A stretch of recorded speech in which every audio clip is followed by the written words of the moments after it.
Hello, welcome back to our show. I am here up in this corner, this time with a Washington jersey because I just got it in the mail today. Steven Strasburg. Oh, yeah. In the bottom corner, trolling me with the worst moment of my life is Blake Snell leaving. I don't even want to talk about it. That's Gio.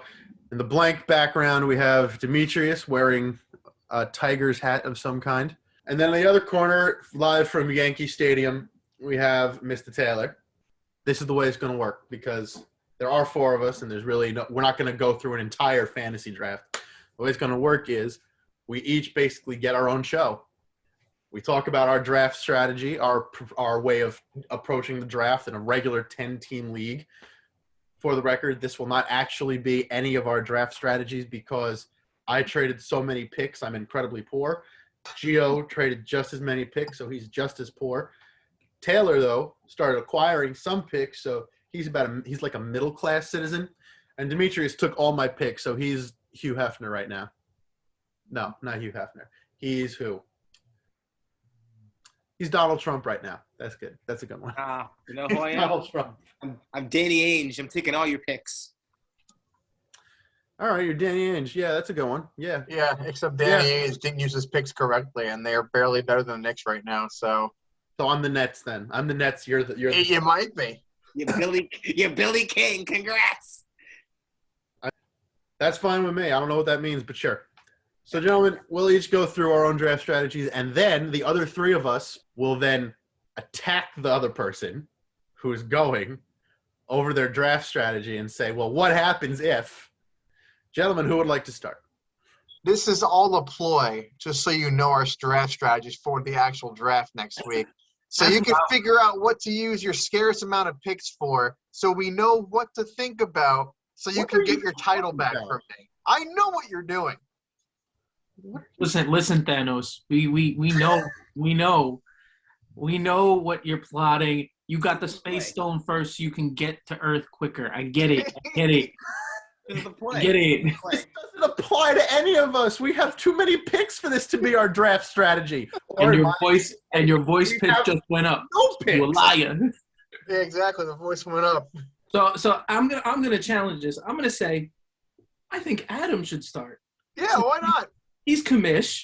That's fine with me. I'm happy to. I'm happy to start. That's fine. Go for it. All right. Well, if you have the number one overall pick, first of all, I understand why, but at the same time, I don't agree with Mookie Betts being the top-ranked player in ESPN Fantasy. I think Mookie is third or fourth, and I certainly don't think Juan Soto is four.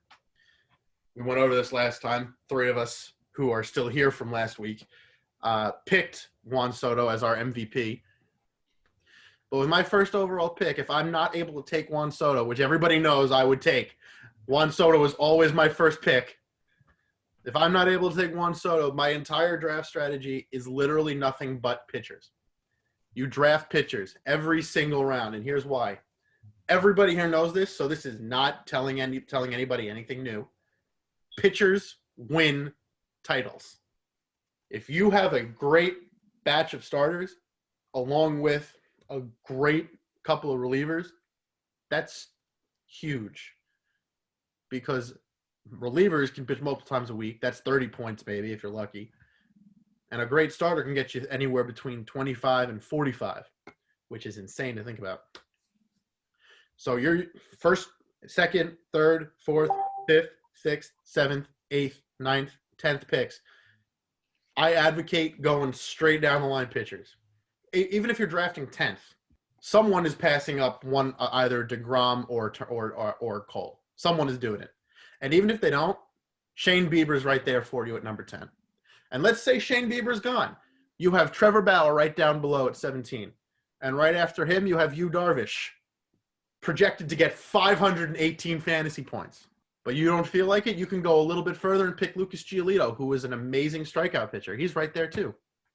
Very next round, that's what, 30th you're picking right there? That's number 30. Right there for you is probably Jack Flaherty, ace for the St. Louis Cardinals. That's a great pick. He's always good for at least 20. He doesn't really lose a lot, but if he does, it's not usually doesn't have an ERA problem.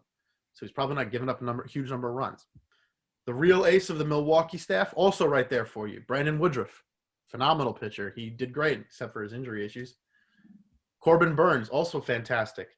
Zach Davies is gone now. Let the two of them lead. Let's see what happens with that tandem. Next time you're picking, you're right there for Blake Snell and Tyler Glasnow. That's 6 pitchers and 6 picks, and you've got Cy Young candidates out the wazoo just in 6 picks. You're easily getting right there alone 150 to 200 points just from them every week, which is insane to think about. After that, you start filling in your pitchers. If you want, take a reliever, Liam Hendricks, around the 70s, perfect for your next pick.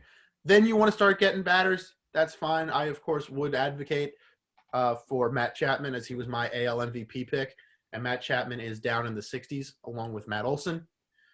You feel like using one of those picks for middle infielder because they're always a very limited pool of greatness.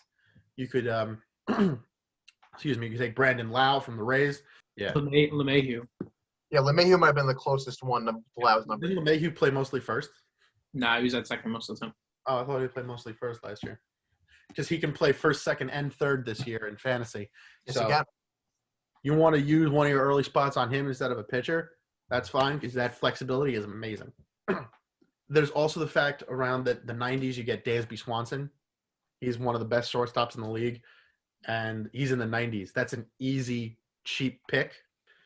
And finally, Mr. Irrelevant for me, outfielder for the Oakland Athletics, Mark Canha. Now, that is a name not many people hear, but Mark Canha is always that third guy after Olson and Chapman that seems to be doing something on offense. That is a perfect Mr. Irrelevant pick. He's in the low 200s, and he's also projected to get over 300 fantasy points. Gentlemen, feel free to pick me apart. So my first question is, you're saying go all pitching. Now, is this going to be based off of the scoring for the league we're in, or just in general, like a head-to-head? Oh, no, generally speaking, because there's a lot of most leagues are points-based as well. Mm-hmm. I join a couple just to keep with the trends and see what's going on. Now, if I'm somebody like, if you got a top 3 pick, if there are 3 or 5 hitters that you would go with besides a pitcher in your first overall pick, right? Who is in that, tier of hitters? Minus Soto. Juan Soto's my first one.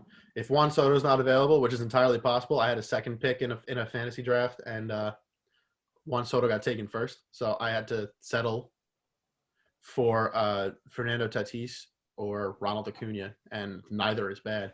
Mookie Betts, fantastic. I wouldn't pick him. I don't particularly like the Dodgers, so I don't like to pick players from teams that I don't root for unless I absolutely have to. As a general rule, don't pick players from teams you hate unless you have a connection with that player from before that team, or unless you absolutely have to, which is why Mr. Miller, down in the corner looking so sullen and serious, he did not pick a single Astro.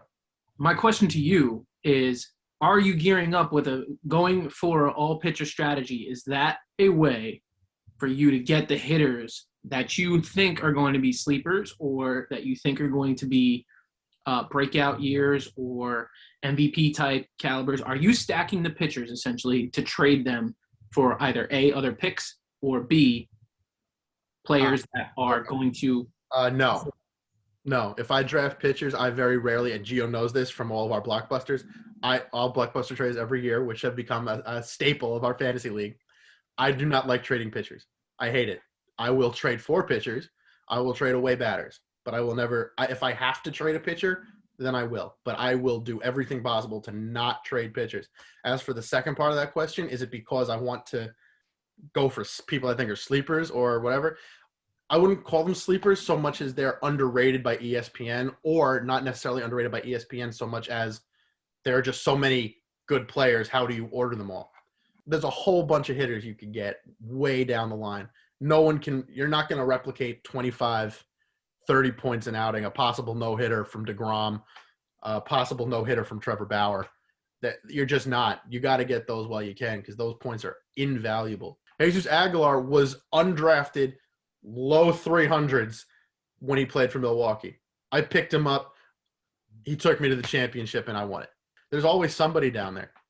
There's no reason to rush with hitters. No, I agree with that completely. What I was gonna say was, Adam, you kind of in going first, you kind of took my whole thing of going with a pitcher centric draft, because everyone knows how how well pitchers did last year, and I'm sure all of us saw. So I figured if I would go into it, I think pitching would definitely be a strong point for looking to go far this year. Absolutely, pitching is a strong point. You know what is a true way to absolutely not win your league, though, is drafting Jackie Bradley Jr. number 1 overall. I knew that was coming at some point this episode. That's the surefire way to win. I trusted my baseball equivalent to Black Boy Magic, and it got me nowhere. So Let's just say that there's somebody else in the draft also, but the similar strategy, and they're going pitchers early, and they have a pick before you in a snake. So, of course, you have to pick after them. But, like, let's say somebody's doing that similar strategy, and you're looking at all these pitchers. Do you kind of back off a bit and start drafting better hitters, or do you continue to scope down sleeper options, try to figure out which pitchers are in the better situations? Like, just curious what you would do if somebody else. I'm not going to do it, obviously, but like, let's say if somebody. Sure, you're not. Like, sure, you're not. Maybe I'm not. Maybe I will. Maybe I'm not. You never know. It's funny you asked this question though, Gio, because a couple of drafts I did, there was this instance happened, and one, Christian Yelich, Corey Seager, and Ozzie Albies on the same team, and also somehow getting Shane Bieber as your top pitcher. This one I had my top pitcher was Garrett Cole, who's my number 1 overall pick, but somehow also because of someone taking all the pitchers, I was able to get Freddie Freeman, Francisco Lindor on the same team as that, along with Kevin Biggio. This one though, this is the hilarious one. All on the same team as Brandon Scherzer, Max Scherzer, Brandon Woodruff, Tyler Glasnow, Blake Snell. Those are my top 4 pitchers. I was able to get because someone took Cole, DeGrom, Darvish, Bieber, Luis Castillo, yada yada yada. All those top Bauer, all those pitchers. Walker Buehler, Cody Bellinger, DJ LeMahieu, Paul Goldschmidt, Juan Soto, Charlie Blackmon. Who's letting you draft these people? You play with idiots?